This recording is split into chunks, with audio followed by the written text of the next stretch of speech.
मैं हूं शेखर कुमार सिंह और आप देख रहे हैं देश का लोकप्रिय चैनल न्यूज़ 360। आज न्यूज़ 360 की टीम सदर अस्पताल पहुंची है। सदर अस्पताल सिविल सर्जन से हमारी बातचीत होगी, जो अभी प्रभार में एमआर रंजन हैं, और इनसे हम जानने की कोशिश करेंगे कि सदर अस्पताल में कोविड प्रोटोकॉल को लेकर के कौन कौन सी व्यवस्थाएं हैं। सर, न्यूज़ 360 में आपका स्वागत है। धन्यवाद, आप सबों का स्वागत है। हमारी टीम, जब से मैं पदभार लिया हूँ, दिनों रात मेहनत कर रहा हूँ कि हमारे ज़िले में कम से कम कोई घटना हो, दुर्घटना हो या कोविड से ही कोई हरासमेंट हो। दरअसल हम लोग डाइट सेंटर जो बना, डीएम साहब की अध्यक्षता में हम गए वहाँ।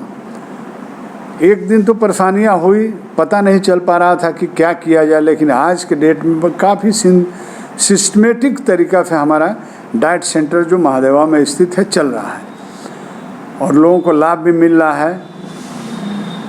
सबसे मेरा एक संदेश है कि लोगों को जो ही पता चले कि हमें बुखार है, खांसी है, दम फूल रहा है, कमजोरी आ रही है, तो तुरंत नज़दीक के अस्पताल में जाएं, सरकार के नज़दीक अस्पताल में जाएं। वहाँ तो कम से कम ऑक्सीजन है और ऑक्सीजन लें। वहाँ के हमारे जो क्वालिफाइड चिकित्सक हैं वो बताएंगे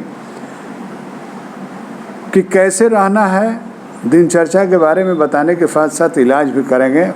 प्राइमरी इलाज अगर वहाँ से हम कर लेते हैं तो फिर जिला में आने के बाद हम अपने जीवन को बचा सकते हैं। यही मेरा संदेश है। ऐसा हो भी रहा है।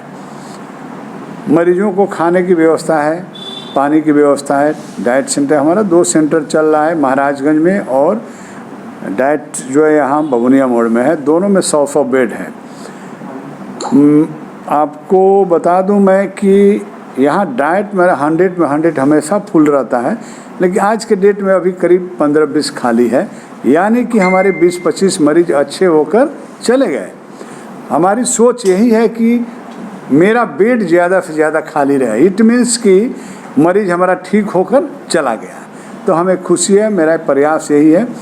सभी बेड पर oxygen concentrator, BP machine, sugar जांचने की मशीन सब मुहैया करा दी है।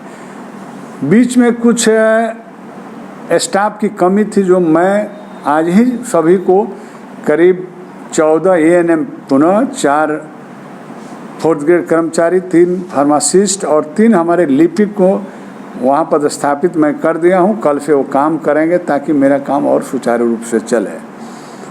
यही स्थिति महाराजगंज की भी है। महाराजगंज में भी अच्छा से चल रहा है। वहाँ बेड करीब 20-25 खाली वहाँ भी है। वहाँ का भी इन्वायरमेंट बहुत अच्छा है। और मेरा यही सुझाव है, मेरा आग्रह है लोगों से कि इसके बचने का उपाय करें, प्रिवेंशन करें, दूरी बनाएं, साफ सफाई रखें, एक दूसरे से ज़्यादा कांटेक्ट में नहीं रहें। और मैं सरकार का स्वागत करूंगा कि लॉकडाउन करके इस चीज़ को उन्होंने साबित करना चाहे कि आप दूर ही रहें, घर में ही रहें। जी, देखा जा रहा है 2019-2020 में जो कोरोना का जो लेयर था, उसमें जो सिम्टम्स पाए गए थे, जैसे खांसी आना, छींकना, है ना। तो इस बार जो ये सेकेंड ईयर जो कोरोना का चल रहा है, तो मैं अपने व्यूअर्स को बताना चाह रहा हूँ आपके माध्यम से कि इसका सिम्टम्स क्या है और क्या ये बहुत ज़्यादा घातक है 2020 के तुलना में।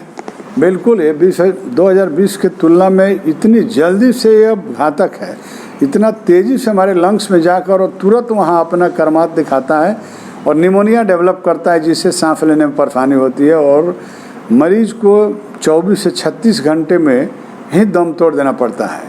और इसका जो ट्रीटमेंट है वो करते करते मरीज हाथ से बेहाथ हो जाता है, इसलिए बहुत ही घातक है। पिछले साल से बहुत घातक है, इसलिए हमें बचने की ज़रूरत है। जी, मीडिया के माध्यम से ये भी देखा गया है कि कुछ वैक्सीनेट जो लोग हैं उनको भी कोरोना हो गया है। इसके विषय में आप क्या कहेंगे?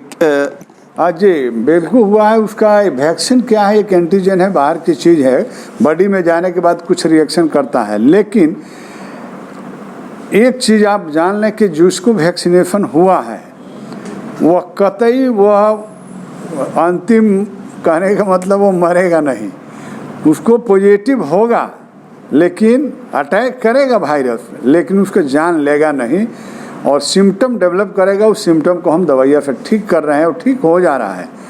इसीलिए वैक्सीनेशन बहुत ही ज़रूरी है।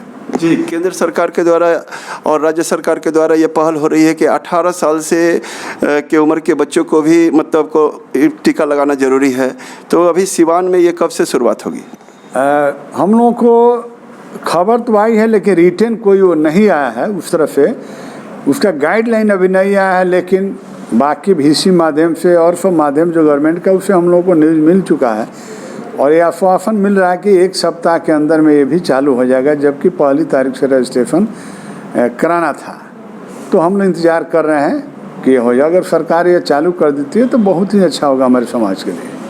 यहाँ ये भी देखा जा रहा है कि कहीं ना कहीं PHC केंद्रों में ऑक्सीजन सिलेंडर की कमी देखी जा रही है। इसके विषय में आप क्या कहना चाहेंगे? स्वाभाविक है, एक बैग कहीं भी अचानक किसी चीज़ का डिमांड बढ़ जाता है तो मैन्युफैक्चरिंग या प्रोडक्शन उतना नहीं हो पाता है, तो कुछ दिनों के लिए परेशानियां तो ज़रूर होती है। लेकिन अब धीरे धीरे हम देख रहे हैं कि ऑक्सीजन मिल रहा है और जो ऑक्सीजन नहीं मिले थे, सिलेंडर खाली था, भरा नहीं रहा था, अब धीरे धीरे मिल रहा है। हमें लगता है कि 1 सप्ताह के अंदर में नॉर्मल हो जाएगा। जी, अभी हमारी बातचीत हो रही थी सिवान सदर अस्पताल के प्रभार में civil surgeon doctor MR Ranjan से, जो हमसे बातें कर रहे थे और सुझाव दे रहे थे सिवान वासियों को कि किस तरह से अपना सुरक्षा करें और अगर इस तरह के कोई भी केसेस अगर देखने को मिलती है तो तुरंत सदर अस्पताल वो पहुँचे और मतलब त्वरित उसका इलाज कराए। न्यूज़ 360 से मैं शेखर कुमार सिंह, न्यूज़ 360 के लिए।